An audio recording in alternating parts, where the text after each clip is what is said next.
Selamat siang teman-teman dan pemanatap. Jadi pada kesempatan kali ini saya akan menjelaskan mengenai salah satu spesies manusia, yaitu manusia purba Eropa yang jenisnya adalah Homo neanderthal atau Homo neanderthalensis.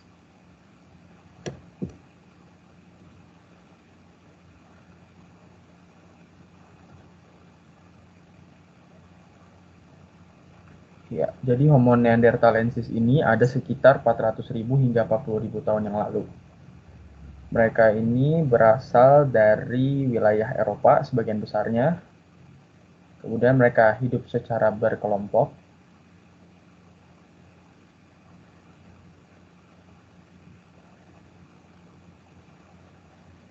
Homo neanderthalensis ini adalah spesies manusia pertama yang berhasil dan mampu melewati zaman es pada zaman tersebut, yang nama lainnya adalah glacial ecosystem.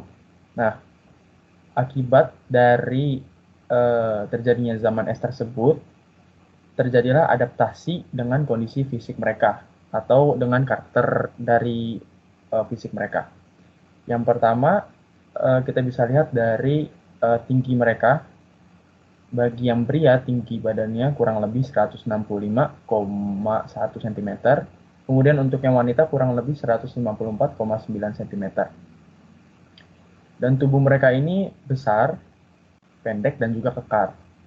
Berat badannya sekitar 84 kg, memiliki dada yang lebar, memiliki tungkai yang berotot, hidung besar dan mancung. Jadi hidung mereka yang besar dan mancung ini dengan ruang yang besar juga, itu menjadi salah satu hal yang membuat mereka dapat lebih menghangatkan, lebih melembabkan melalui pernapasan mereka.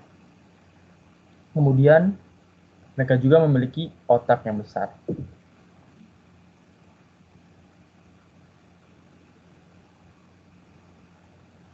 Nah, otak mereka yang besar ini mempengaruhi budaya. Nah, budaya sendiri itu merupakan salah satu pencerminan dari kepintaran suatu spesies.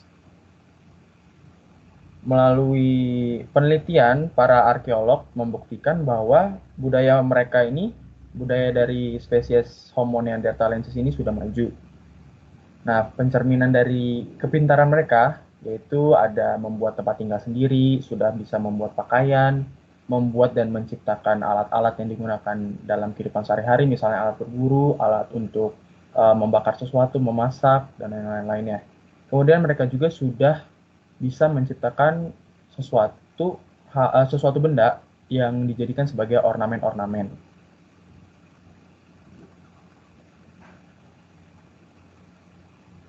Kemudian, budaya yang berikutnya adalah budaya penguburan.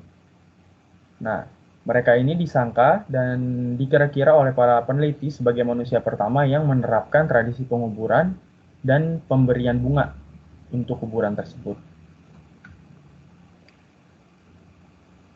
Kemudian untuk kebudayaan berikutnya yaitu karya seni mereka yang mereka hasilkan, yang mereka buat di Gua El Castillo di Spanyol.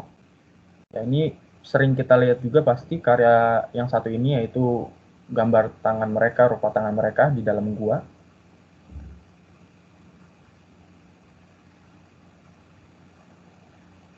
Nah, kemudian spesies ini hilang sekitar 28.000 tahun yang lalu, atau jejak terakhirnya sekitar 28.000 tahun yang lalu. Para peneliti melalui temuan-temuannya, melalui penelitiannya, mereka menyimpulkan bahwa jejak terakhirnya pada sekitaran 28.000 tahun yang lalu. Dan menurut Cliff Finlayson, karena terjadinya periode zaman es terdingin yang berlangsung secara terus-menerus selama 3 tahun, menjadi salah satu hal yang menyebabkan makhluk ini menghilang secara tiba-tiba. Kemudian ada teori-teori lain yang mengatakan bahwa spesies ini dibunuh ataupun kedudukannya tersaingi oleh manusia modern lain atau Homo sapiens. Dan juga ada teori yang mengatakan bahwa spesies ini berteman dan terserap menjadi populasi yang besar. Di sini maksudnya spesies ini menghasilkan keturunan dan kemudian berkembang biak menjadi suatu populasi yang besar.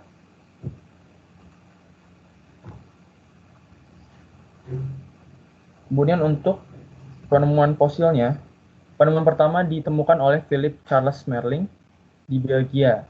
Namun penemuannya pada saat itu belum disahkan sebagai fosil daripada spesies ini hingga pada 1 dekade kemudian. Di mana pada 1 dekade kemudian ditemukanlah fosil ini di Lembah Neander pada tahun 1856 oleh Quarryman.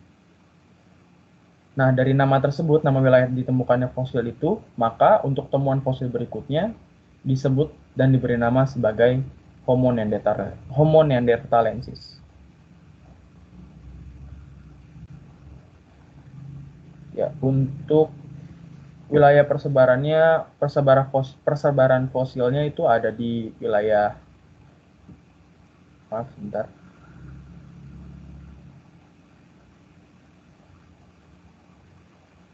ada di wilayah Laut Tengah, di Eurasia, ada di Selat Gibraltar juga, di Yunani, di Irak, di Rusia, Inggris, dan juga Mongolia. Dan di sini saya juga membuat garis di mana bisa menunjukkan jarak persebarannya, luas persebarannya fosil daripada spesies ini. Ya, kurang lebih seperti ini persebarannya, sangat cukup jauh. Ya, sekian dari saya, terima kasih.